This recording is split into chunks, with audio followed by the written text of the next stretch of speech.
Ketika kita berkumpul untuk mendengarkan firman Tuhan, maka kita bagaikan sedang mengerumuni Yesus. Manusia tanpa firman itu seperti dunia sebelum diciptakan. Firman menciptakan, yang tidak ada menjadi ada. Yesus janji 2-3 orang berkumpul, aku hadir, aku ada di tengah-tengah mereka. Sekedar ketemu, sekedar rame-rame ya, daripada nganggur, apalagi datang nggak ada tujuan ke gereja ini. Saudara hanya sekedar mengerumuni Harun. Datang cari suasana. Suasananya wah kayak di diskotik, wah heboh ya. Hanya suasana yang dicari. Lalu yang jadi berhala mungkin pendetanya. Wah, bukan Yesusnya tapi pendetanya jadi berhala. Ya, biar hanya Yesus yang kita cari. Karena akan datang waktunya, kata Amos, orang akan mengembara, mencari firman, firman sudah tidak ada lagi. Ayo Tuhan berfirman buat saya. Ya, selama firman ini masih ada. Jadi setiap kali datang, biarlah kita datang dengan hati yang lapar dan haus.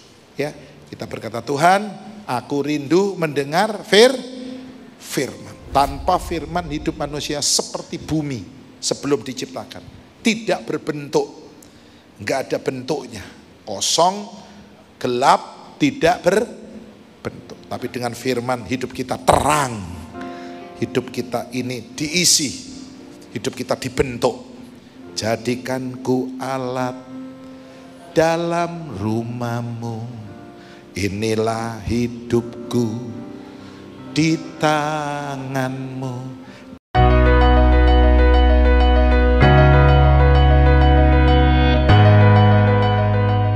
Di dalam nama Tuhan Yesus yang percaya sama-sama kita katakan amin. Silakan duduk kembali Bapak Ibu, sudah diberkati Tuhan. Shalom Bapak Ibu. Sebentar jam 5 ada Pak Franky dan yang terakhir ada Pak Daud di tempat ini. Ya, saya yakin kita berkumpul untuk mendengarkan firman Tuhan. Amin. Ketika kita berkumpul untuk mendengarkan firman Tuhan, maka kita bagaikan sedang mengerumuni Yesus. Ya, mengerumuni Yesus. Dicatat dalam Injil Lukas pasal 5. Ya. Jadi hari ini saudara datang dan saya di tempat ini sedang mengerumuni siapa? Yesus. Ya. Yesus janji 2-3 orang berkumpul, aku hadir, aku ada di tengah-tengah mereka. Ya. Tapi kalau kita datang sore ini untuk tujuan yang lain, bukan untuk mendengar firman, misalnya hanya sekedar kumpul-kumpul, ya rame-rame, ya, maka kita bagaikan sedang mengerumuni Harun, ya, mengerumuni siapa? Harun. Saudara, di kaki Gunung Sinai, ketika Musa menerima 2 loh batu, orang Israel sedang mengerumuni Harun, ya, dan mereka minta untuk dibuatkan Allah, ilah, ya. Mereka ingin Allah yang dalam bentuk wujud yang nyata, karena Allah yang sekarang Yehova tidak mereka lihat, ya. Maka terjadi yang namanya pemberhalaan, terjadi ya penyembahan patung lembu emas. Saudara sore ini datang mengerumuni Yesus atau mengerumuni Harun? Halo, Yesus atau Harun? Ya ini ya. Jadi jangan sampai salah. Tujuan datang ini, kita datang berkerumun di tempat ini hanya untuk Yesus, tidak untuk yang lain. Katakan yes. Lihat Lukas pasal 5 ya, kita baca dasar ayatnya. Jangan sampai saudara pikir ini Pak Sam kok bikin-bikin ya, khotbah begini ya. Sampai ada yang tanya, Bapak ini sekolahnya di mana katanya. Ya, tidak pernah dengar ya. Ini kalau Tuhan singkapkan memang tidak pernah didengar. Tuhan bukakan buat kita. Amin. Lukas 5 ayat 1 ya. Sama-sama kita baca dia. Lukas 5 di tepi danau. 2, 3. Pada suatu kali Yesus berdiri di pantai danau Genesaret. Kita baca, sedang orang banyak mengerumuni dia, hendak mendengarkan. Jadi ketika kita hendak dengar firman, berkumpul hendak dengar firman, berarti mengerumuni siapa? Yesus. Wah, luar biasa kalau mengerumuni Yesus, ya. Tapi kalau kita tujuannya yang lain, sekedar ketemu, sekedar rame-rame, ya, daripada nganggur, apalagi datang nggak ada tujuan ke gereja ini, saudara hanya sekedar mengerumuni Harun, ya. Lalu yang jadi berhala mungkin pendetanya. Wah, bukan Yesusnya tapi pendetanya jadi berhala, ya. Mungkin ya suasananya jadi berhala, datang cari suasana, suasananya wah kayak di diskotik, wah heboh, ya. Hanya suasana yang dicari, itu sudah menjadi berhala, ya. Biarlah hanya Yesus yang kita cari, hanya Yesus, hanya Yesus, hanya Yesus, pujaanku. Ayo nyanyi. Hanya Yesus, hanya Yesus, hanya Yesus, Kau Allahku. Hanya Yesus, hanya Yesus, hanya Yesus, kekasihku. Hanya Yesus, hanya Yesus. Ya, hanya Yesus kekasihku. Amin. Keluaran 32 ayat 1. Baca ayatnya, mengerumuni Yesus atau mengerumuni Harun. 2, 3. Ketika bangsa itu melihat bahwa Musa mengundur-undurkan turun dari gunung itu, maka berkumpullah mereka mengerumuni. Tadi mengerumuni Yesus, sekarang mengerumuni Harun, dan berkata kepadanya, mari buatlah untuk kami Allah yang akan berjalan di depan kami, sebab Musa ini orang yang telah memimpin kami keluar dari tanah Mesir. Kami tidak tahu apa yang telah terjadi dengan dia. Akhirnya mereka minta dibuatkan, ya, Allah, yaitu lembu emas. Oke? Jadi setiap kali datang, biarlah kita datang dengan hati yang lapar dan haus, ya. Kita berkata, Tuhan, aku rindu mendengar firman. Ayo Tuhan, berfirman buat saya, ya. Selama firman ini masih ada, karena akan datang waktunya, kata Amos, orang akan mengembara mencari firman. Firman sudah tidak ada lagi, sudah habis firman ini. Akan datang lapar dan haus, bukan akan air, bukan akan roti. Kitab Amos menubuatkan ini nubuatannya Amos, ya. Tapi orang akan lapar dan haus akan firman Tuhan, dan sudah tidak ada. Sekarang diobral, setiap saat mau dengar khotbah bisa, setiap jam ada kebaktian, radio nonstop, ya, persekutuan di mana-mana. Tapi nanti satu kali firman sudah tidak ada, orang akan cari firman tapi tidak menemukan, ya. Ayo saudara, kenapa butuh firman? Nah, saya tergerak ya untuk khotbah ini. Ibrani 4:12 tampilkan.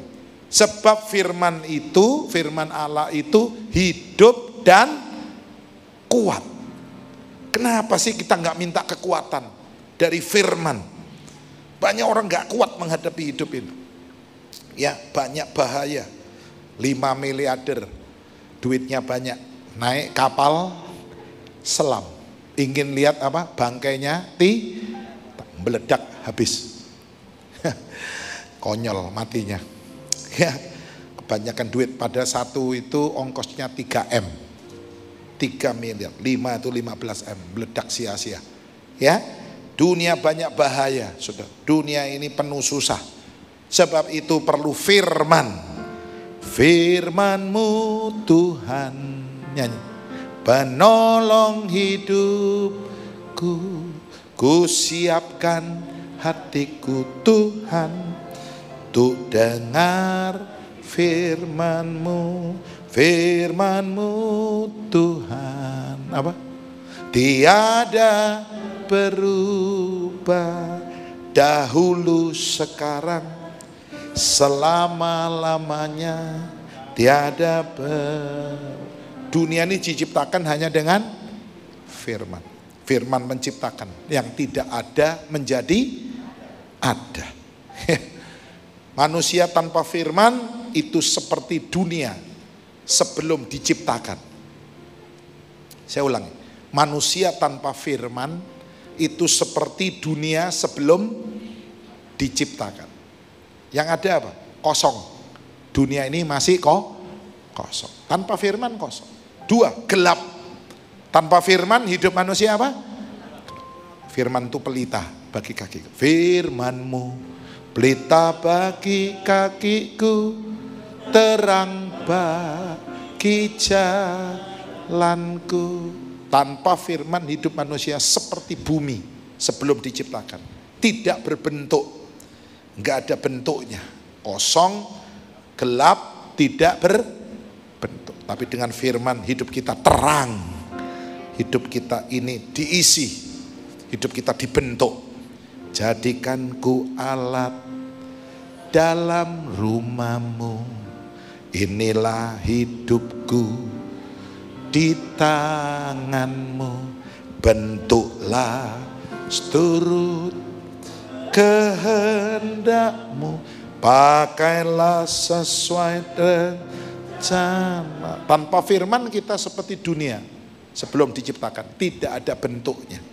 Ya, saudaraku, firman ini dahsyat. Hidup kuat, apalagi seperti pedang bermata. Belum selesai, Ibrani 4:12 tadi, seperti pedang bermata 2, ya, yang tajam bermata 2. Artinya apa? Kalau bermata 2 atas bawah, ya, ke atas tajam, ke bawah juga tajam. Seringkali hukum ini tajamnya cuma ke bawah, ke atas tumpul, ya, untuk rakyat kecil tajam, nyolong PT, apa nyolong PT, maling ayam 1 tahun, ya kan? Nah, cuma nyolong ayam 1 tahun. Tapi untuk ke atas tumpul, sudah. Untuk pejabat, untuk orang-orang berkuasa, ya, wah, saudara, tumpul. Tapi firman enggak, maju kena, mundur kena. Yang dengar kena, yang khotbah kena juga. Jemaat kena, pendeta kena. Firman tajam, bermata 2. Itu artinya. Ya. Kalau orang menerima, hatinya lembut. Kalau menolak, hatinya makin keras. Jadi orang ke gereja dengar khotbah itu 2 kemungkinan. Jadi lebih baik, atau setiap minggu ke gereja jadi lebih jahat. Karena firman bermata, pedang bermata. Oke, sinang gereja tambah jahat, oke. Makin dengar firman Tuhan, makin atos wong iki. Contohnya siapa? Firaun. Setiap pagi dengar firman yang dibawa oleh Musa. Berfirmanlah Tuhan. Tapi hati Firaun makin keras. Ya. Jadi inilah firman Tuhan. Ya. Terus apa lagi? Menusuk amat dalam, ayo dibaca, memisahkan apa? Jiwa dan roh, sendi-sendi dan sumsum, dan membedakan pikiran dan, ya. Nah ini semua hati, pertimbangan dan pikiran hati kita dibedakan oleh firman.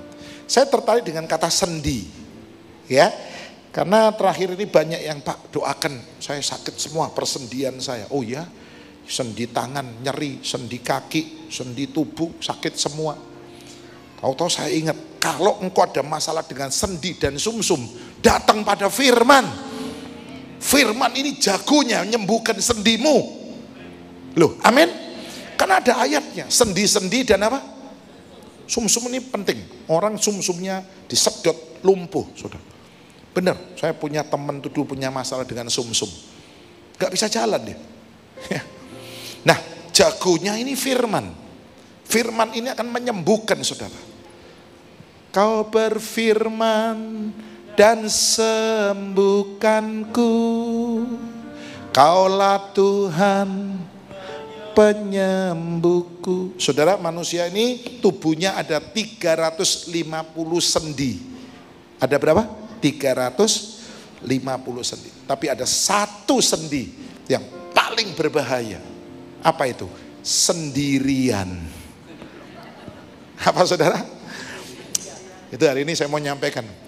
Tuhan berkata, dengan Roh Kudus kamu tidak akan pernah jadi yatim piatu. Kamu gak pernah sendirian. Walaupun saudara tidak punya papa mama, Anda bukan yatim piatu. Pak, saya sudah piatu, Pak. Papa meninggal, mama meninggal. Kalau Anda dan saya menerima Roh Kudus, Anda bukan yatim, kabar gembira ini, bukan yatim piatu. Yesus yang berkata dalam Yohanes 6, Yohanes 16, ya, Roh Kudus, roh kebenaran. Ayo baca langsung ya, menyingkat waktu. Nanti jam 5 ada Pak Frankie, jam 7 ada Pak Daud, Tony. Minggu depan ada siapa lagi? Diiklankan langsung posternya. Minggu depan ada Michael Panjaitan, ya, ada Johan Lomindong. Kita datang nggak cari hamba Tuhan, cari hadirat Tuhan. Ayo kita lihat Yohanes pasal 16. Saudara-saudara, kita akan lihat bagaimana ya Roh Kudus ini merupakan roh kebenaran yang akan dikirim untuk membawa kita kepada seluruh kebenaran. Yang mau katakan amin. Tanpa Roh Kudus kita yatim. Baca Yohanes 14, sorry bukan 16, Yohanes 14 mulai ayat 17. Yohanes 14 ayat yang ke-17. Kita baca sama-sama. 2, 3. Kebenaran dunia tidak dapat, sebab dunia tidak melihat dia dan tidak mengenal. Tetapi kamu, sebab ia menyertai kamu dan akan diam di dalam kamu. 18. Aku tidak akan meninggalkan kamu sebagai apa? Aku datang kembali kepadamu. Tuhan janji kita dikirim penolong, yaitu Roh Kudus, dan itu membuat kita tidak pernah sendiri. Ya, Tuhan janji kita tidak pernah jadi yatim, tak pernah tinggalkan perbuatan tanganmu. Yesus, kaulah penciptaku. Tuhan gak pernah tinggalkan kita sendiri, ya. Walaupun orang itu masih punya orang tua, punya papa mama, tanpa Roh Kudus sebenarnya dia seorang yatim piatu. Tapi walaupun sudah tidak memiliki father, mother, papa, mama, ayah, ibu, tapi kalau ada Roh Kudus dalam hidup kita, kita tidak pernah jadi yatim, kita nggak pernah sendiri. Yakin? Amin. Ya, sebab itu sendi yang paling mengerikan namanya sendirian. Ya, orang kalau udah merasa alone, Pak aku nggak punya siapa-siapa. Wah, ini bahaya. Ini so mencolot jembatan Suramadu. Kemarin ada yang mati. Kalau udah nggak punya siapa-siapa, pencolot wis mati.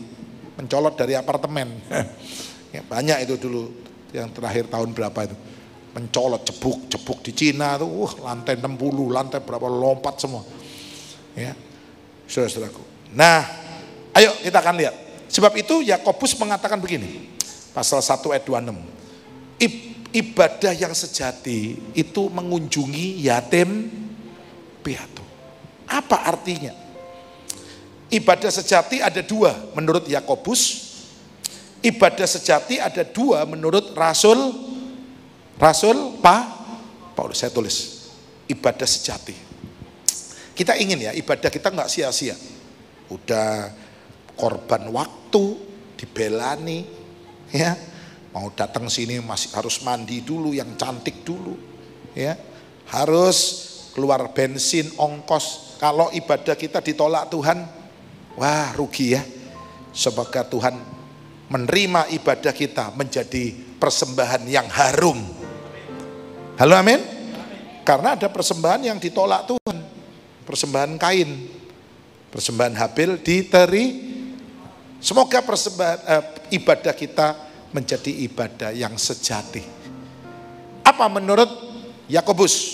Coba lihat Yakobus 1 ayat 26, dibaca apa? Jika seorang tidak menjaga apa? Kalau ada seorang menganggap dirinya beribadah tetapi tidak menjaga apa? Ya, maka ibadahnya sia. Jadi ibadah sejati satu itu saya singkat jamu. jaga mulut. Nah, munang gereja terus cangkemmu rusak, bocai. 0. Bener ini? Ya? Ana gereja bendino isuk sore, mulutmu gak iso dimbok jaga, ngomong sembarangan. Ya, sebenarnya ibadah kita itu eman ya. Ayo sing merasa dirinya beribadah, jaga mulut. Ingat, mulutmu adalah apa? Dulu di kampung saya waktu kecil ada ibu-ibu ditapui kelompen sama ibu-ibu PKK. Ngomong sembarangan, tawapui sama kelompen. Dulu zamannya kelompen, sekarang masih musim nggak kelompen. Wis gak ono, zaman saya kecil sampai jedir bibirnya. Tawapui. Ngomong serampangan, sembarangan. Jaga mulut. Saya pendeta, jaga mulut. Saudara, jaga mulut. Pelayan Tuhan, jaga mulut. Cok bisik-bisik.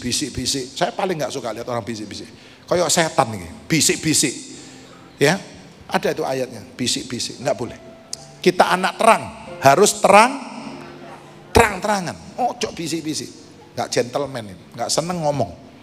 Ya, nggak usah rasan-rasan, ngilok-ngilok no di belakang, itu pengecut. Ya, engkau ibadahmu sia-sia. Oke, lalu lihat ayat 27. Ibadah yang sejati, ayo baca ayat 27. Ibadah yang murni dan yang tak bercacat di hadapan Allah adalah mengunjungi siapa? Terus yatim piatu dan janda-janda dalam kesusahan mereka dan tetap menjaga dirinya. Terus apa? Ya, apa artinya? Mengunjungi yatim piatu bukan berarti saudara setiap hari ke panti asuhan. Bukan. Saya punya program sering ya, ngundang panti asuhan. Datang ya. Mereka itu kalau didatangkan ke gereja lebih senang daripada kita ke panti. Yang kalau kita ke panti kita yang senang. Padahal anak-anak ini perlu hiburan gitu. Keluar dari panti. Lihat gereja ini. Lihat, oh ternyata ada GSJS. Loh, halo amin. Yang luar biasa puji-pujiannya, mereka lihat suasananya, mereka pulang dikasih kangpau, mereka senang. Bukan itu. Mengunjungi yatim piatu bukan hanya sekedar mengunjungi anak-anak atau orang-orang yang kehilangan ayah ibunya. Tetapi yang dimaksud yatim piatu saya tulis adalah orang-orang yang menolak pekerjaan Roh Kudus. Yaitu untuk percaya kepada Tuhan Yesus. Ini disebut yatim piatu. Artinya yatim piatu adalah orang-orang yang tidak percaya atau belum percaya. Ibadah yang sejati itu mengunjungi yatim piatu. Artinya gini, kalau kita ingin ibadah kita itu diterima oleh Tuhan, seharusnya kita menyempatkan diri untuk mencari ya atau mendatangi orang-orang yang belum percaya kepada Yesus. Ini yatim piatu, kita kunjungi, kita bawa mereka. Ayo, ya dunia ini penuh susah, banyak orang stres. Katakan, Yesus sanggup menolong kamu. Yesus peduli dengan kamu. Dia mengerti, dia peduli persoalan yang sedang terjadi. Katakan kepada dunia, Yesus satu-satunya yang dapat menolong kita. Penolong yang sejati. Yesus namanya. Engkaulah penolong yang sejati. Nyanyi. Tiada yang mustahil bagimu. Dan aku percaya saat ku di sini, nyanyi, mujizatmu nyata di hidupku. Percaya Yesus penolong sejati. Beri tepuk tangan buat Tuhan Yesus. Berapa jiwa yang pernah saudara bawa ke Tuhan? Kalau belum, ibadahmu belum sejati. Ibadahku belum sejati. Maaf loh. Ini saya cuma nyampaikan firman, jangan protes. Saya gak setuju khotbah ini. Ini udah ada di ayatnya. Mengunjungi apa tadi? Yatim Bukan berarti lalu kita setiap pendino ayo nang di panti asuhan di. Bukan itu. Yatim piatu ini saya ulangi, catat ya. Ini pelajaran Roh Kudus, Holy Spirit. Orang yang menolak pekerjaan Roh, karena kalau Roh Kudus datang, engkau bukan yatim piatu. Pekerjaan Roh Kudus adalah membuat kita percaya Tuhan Yesus. Saudara bisa ke sini, bisa ibadah hari ini, itu Roh Kudus punya pekerjaan. Halo, amin. Jadi di seluruh gereja ada Roh Kudus. Gereja Katolik, ada pekerjaan Roh Kudus. Saya kalau lewat hari Sabtu di Citraland mau masuk Jiwok Santo Yakobus, wih, penuh luar biasa. Saya ngomong sama istri saya, di sini ada Roh Kudus. Teman saya bilang, Roh Kudus tuh nggak ada di Katolik. Siapa yang bilang? Orang segini banyak, mobil ini sampai untel-untelan mau sampai Jiwok itu, ya susun dua semua, masuk dalam lapangan yang besar tuh full. Kalau bukan Roh Kudus nggak mungkin. Kok nggak ada amin? Roh Kudus bekerja di seluruh dunia. Roh Allah bekerja. Nyanyi. Di seluruh dunia nabi-nabi berkabda. Di seluruh dunia ada ilham Roh yang heran, penuh kemuliaan Tuhan. Nyanyi. Seperti air menutup laut. Karena Roh Kudus orang berkorban. Piro, tak keno gereja kabeh. Untuk pekerjaan Tuhan. Loh, itu Roh Kudus yang menggerakkan. Halo, amin. Transfer. Ada satu bapak bilang, saya sering didorong Roh Kudus. Transfer pekerjaan Tuhan. Dan saya tahu, ya ini gerakan Roh Kudus Pak Sam. Dan saya bilang, betul. Ya, kemarin saya bayar Grand City ini, Grand City, Tunjungan Plaza ini, masih kurang 30 juta. Tahu-tahu sore itu saya nggak tahu siapa, transfer 30 juta. Saya tahu itu Roh Kudus yang bekerja. Amin. Beri tepuk tangan buat Allah kita. Saudara-saudaraku, ada orang yang berani berkorban untuk Tuhan. David Livingstone, seorang dokter, serahkan hidupnya untuk melayani Tuhan. Ya, Mother siapa?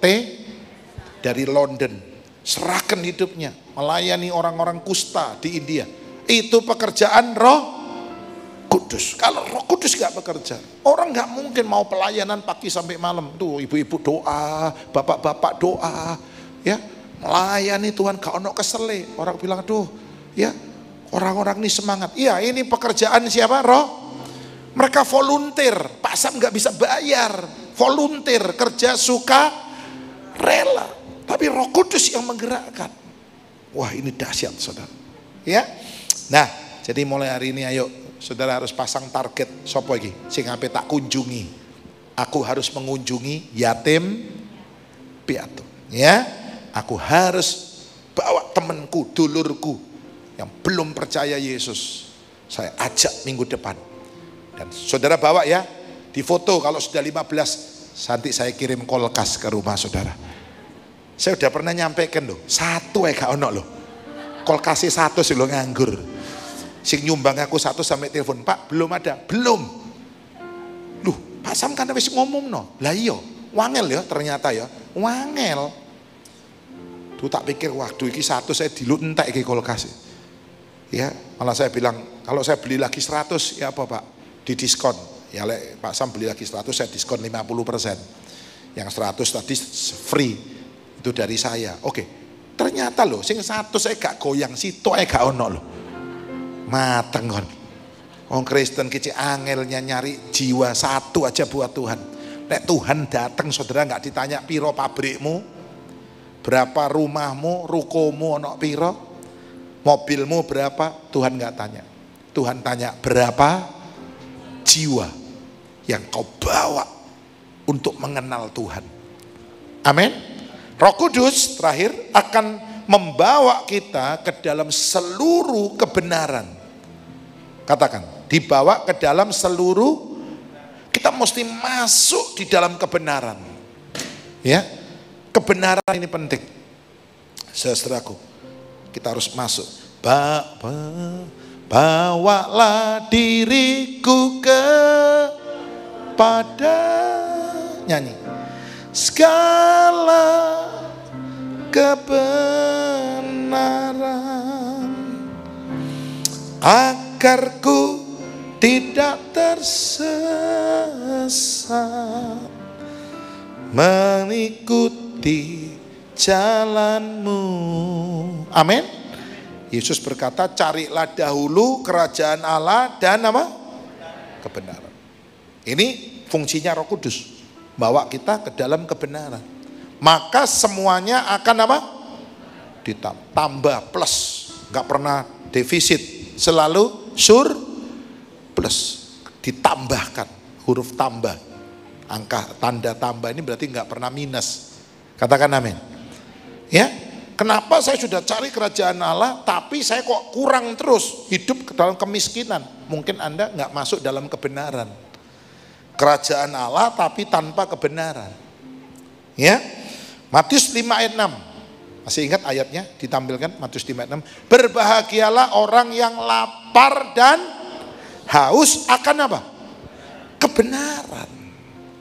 Maka ia akan dipuaskan. Saudara, saya ingin beritahu ya, orang Kristen tuh hidupnya paling puas. Orang kaya tanpa Yesus nggak pernah puas. Ya, benar, saudara. Kalau haus akan kebenaran, maka kita dipuaskan.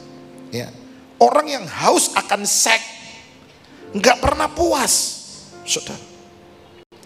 Wanita Samaria mencari laki-laki 5 sudah jadi suaminya, dan yang sekarang yang ke-6, ya, tapi dia tidak pernah menemukan banyak orang kawin, di mana-mana kawin, wedokane nemen nih, Pak, suami saya Pak, apa Bu, ya, sudah bukan mata keranjang lagi, loh, terus mata bakulen, nek keranjang kecilian aja, lu. Kok nemen Bu? Iya, bocok koran ngintip cewek, korannya dibolongi. Bocok ini, kak pikir kok bocok apa, kak mari-mari dibolongi korannya. Ngintipi cewek-cewek, mateng kon. Anda Pak cari perempuan, nggak pernah puas, bener. Kenal pelawak namanya Paitem, kenal? Oh, zaman dulu ya, kalau sekarang Cak Lontong, Andre siapa? Taulani, wah ya, yang keren-keren sekarang. Dulu namanya Paitem, nama koinya Tan Jeng Bok. Dia pernah bilang, ya, kawin itu seperti orang pakai baju. Pakai sudah bau nggak enak, lungset, dilepas buang, cari yang baru. So, itu dia pernah kawin 70 kali, mateng gon. Puas? Nggak pernah puas. Salomo istrinya dan gundiknya total berapa? Cejing.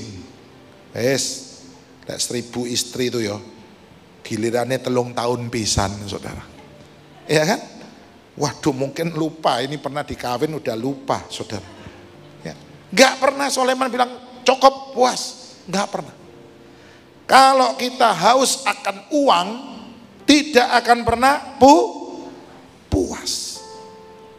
Peringatan di surat 1 Timotius, cinta akan uang adalah akar segala kejahatan. Karena memburu uang, orang menyimpang dari iman, ya, dan menyiksa dirinya.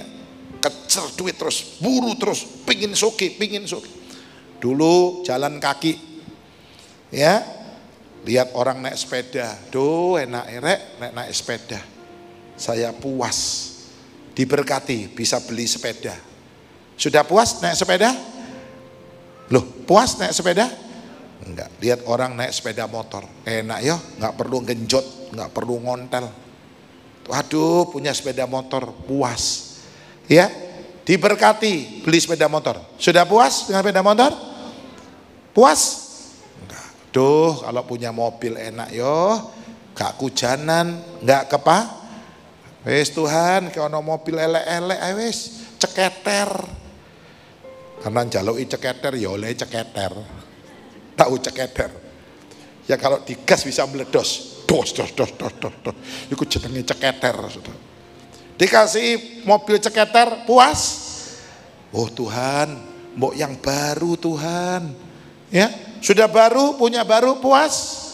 Belum, pengen yang lebih bagus, yang mewah Tuhan. Mobil supercar Tuhan, 2 pintu.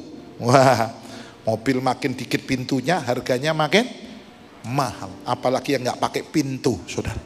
Lebih mahal. Sudah punya supercar? Wah, Ferrari, Lamborghini. Sudah puas? Pengen beli jet, saudara. Pesawat. Banyak orang punya pesawat. Ada yang bilang, Pak Sam tak doano bisa punya pesawat. Gaya apa? Doano cok muluk-muluk. Pak Sam duwe pesawat. Iyo enak lek GSJS perlu rombongan kemana-mana tinggal naik pesawat. Ya, nah, nanti deh aku dikai pesawat parkir nang di bingung. Nok tanah lapang dikai dolenan arek kampung jebol kabeh, saudara. Ya, manusia tuh nggak ada puasnya dengan kekayaan. Ya, wes oke, cek gak puas, buktinya korupsi. Udah kaya, pangkat, loh korupsi, malah dimiskinkan kamu. Entek kabeh, sing gak hasilnya korupsi disikat pisan, wes sita semua. Gak pernah puas. Kalau haus kebenaran pasti puas. Hidup anak Tuhan itu puas. Bilang aku puas dengan Yesus. Amin, tepuk tangan buat Yesus. Haleluya. Dulu ada nyanyian lama. Ku sungguh puas, puas dengan Yesus. Yang bisa nyanyi. Ku sungguh puas, puas dengan Dia. Sungguh puas dengan Yesus. Katakan amin. Saudara puas? Nah, kalau saudara memburu terus, nanti seperti Esau. Esau berburu, memburu. Sampai dia meninggalkan jubahnya. Dia buka jubahnya, dia tinggalkan jubahnya untuk berburu. Dan akhirnya jubahnya dipakai oleh Yakub. Dan akibatnya Esau kehilangan hak kesulungan. Karena memburu duit terus, buru uang terus. Ya. Saudaraku, Yakub datang dengan memakai jubahnya, pakaiannya Esau. Papa, saya datang. Loh, suaramu itu Yakub. Ya, sini. Dipegang-pegang. Loh, ini bajunya siapa? Esau. Ya, dan Yakub sudah bawa senjata. Yaitu senjatanya itu makanan enak. Apa senjatanya? Ya, karena diajari sama mamanya. Ini keluarga Ishak dan Ribka ini tidak perlu dicontoh sebenarnya. Karena apa? Karena Ishak dan Ribka ini tidak pernah sehati dalam mendidik anak-anak. Esau anaknya Ishak, anak papa, Yakub anak mama. Enggak boleh ini harusnya. Anak-anak enggak boleh, ini anaknya papa, anaknya mama. Dua-dua anak papa mama. Katakan amin. Esau dicintai oleh papanya, Yakub dicintai oleh. Dalam keluarga ini harusnya ada keterbukaan, kejujuran. Harusnya Ribka jujur sama suaminya Ishak, bahwa dalam perut itu ada pertengkaran. Seharusnya yang keluar lebih dulu siapa? Ya, Yakub, tapi diserobot oleh mama. Ini punya insting. Iki anak sopo, dia tahu. Papanya yang mana dia tahu sebenarnya. Itu mama. Ya. Dia tahu ini anak yang mestinya keluar duluan siapa tuh dia ngerti. Mestinya dia terbuka sama suaminya. Pak, mestinya anak sulung kita tuh Yakub loh, bukan Esau. Tapi nggak pernah terbuka. Suami istri harus terbuka. Itu saya sering kalau konseling ya, supaya rumah tangga bahagia itu tirulah rumah tangga Adam dan Hawa sebelum jatuh dalam dosa. Adam dan Hawa telanjang. Artinya tidak ada yang ditutupi, terbuka. Sebelum jatuh dalam dosa telanjang. Bukan berarti nanti habis kawin lalu mudo-mudoan.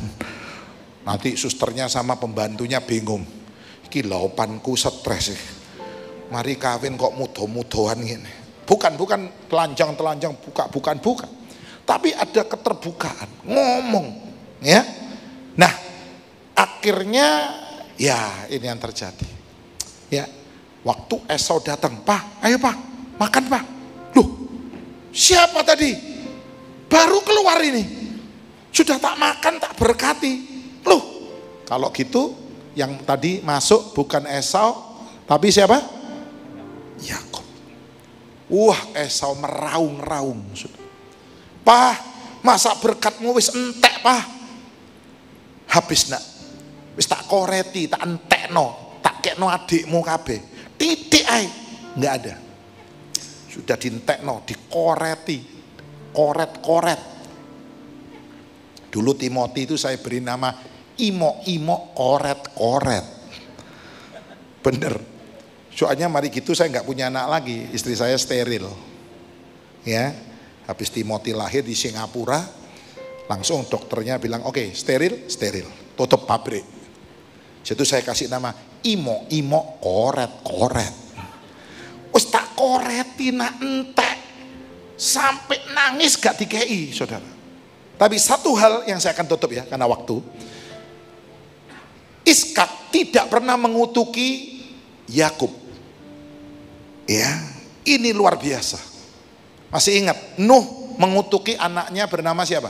Sem, Ham, Yafet. Siapa yang dikutuki? Ham. Dan kutuknya Nuh itu sampai hari ini. Nuh ini punya 3 anak, dari situ lahir ya bangsa-bangsa. Sem kulit putih, Ham kulit hitam, ya. Sem, Ham, Yafet kulit kuning, sudah. Dan keturunan Ham kulit hitam jadi budak sampai hari ini. Orang Afrika, orang-orang. Ya. Nah, saudara-saudaraku, bisa nggak sih kira-kira Iskak mengutuki Yakub anaknya yang sudah datang tadi dengan tanda kutip tidak fair ya? Yakub ini penipu. Bisa nggak Iskak ngutuki Yakub? "Hei Yakub, terkutuk kamu, bohongin papamu, udah buta dibohongin lagi, double kualat. Bohongi kakakmu lagi, terkutuk, saya cabut, saya batalkan demi hukum, berikan kepada Esau." Bisa nggak? Tapi Iskak nggak pernah melakukan itu. Pertanyaannya, kenapa Iskak nggak pernah ngutuki siapa? Yakub. Why? Kenapa? Ini akan kita pelajari sedikit penutup. Karena Iskak sadar, sama bilang Iskak tidak mudah melawan orang yang dicintai oleh Tuhan. Ucapkan sama-sama. Tidak mudah melawan siapa? Orang yang dicintai Tuhan. Pemain musik naik. Gak gampang. Iskak akhirnya sadar, anakku yang namanya Yakub itu dicintai sama Tuhan. Arek iki dicintai Tuhan. Gak iso dilawan arek iki. Dia nggak kutuk. Kalau dia bisa ngelawan, dikutuk sama dia. Entek kon. Ya, nggak bisa. Saudara, kalau hari ini Anda dan saya jadi orang yang dicintai Tuhan, tidak ada yang bisa melawan saudara. Halo, amin. Saya doakan jemaat yang hadir jam ini semua dicintai Tuhan. Amin. Tepuk tangan buat Tuhan Yesus. Meskipun orang yang dicintai Tuhan itu bisa salah. Loh, salah, caranya salah Iskak ini. Yakub ini. Penipuan itu pasal berapa? Sanjipa. Iki arek sanjipaan nih Pak. Saya udah ngerti. Sanjipa itu berapa? 3, 7. Pasal apa itu? Penipuan. Iki arek sanjipa iki. Tapi karena dicintai Tuhan, bukan berarti kita sengaja loh. Jangan, nek kono aku dicintai Tuhan, tak bujuki wong akeh aku. Oh, salah kamu. Tuhan nggak bela. Orang yang dicintai Tuhan bisa salah nggak? Bisa salah nggak? Daud dicintai Tuhan, bisa salah dia. Berzina dengan istri bisa salah. Jangan bilang nggak bisa salah. Bisa kepreset, ya. Tapi kalau dicintai Tuhan, engkau dibela oleh Tuhan. Gak ada yang bisa ngalahkan Anda. Saya doakan GSJS dicintai Tuhan. Banyak orang ingin GEJS ini tutup. Banyak. Hamba-hamba Tuhan, Pak Risa Solihin pernah mengingatkan Andrew sama Michael. Ya, hati-hati loh. Banyak orang gak suka dengan gerejamu ini. Gerejamu sedang berkembang, diberkati Tuhan. Semua mata lihat gereja ini. Tapi jangan takut, kalau kita dicintai Tuhan.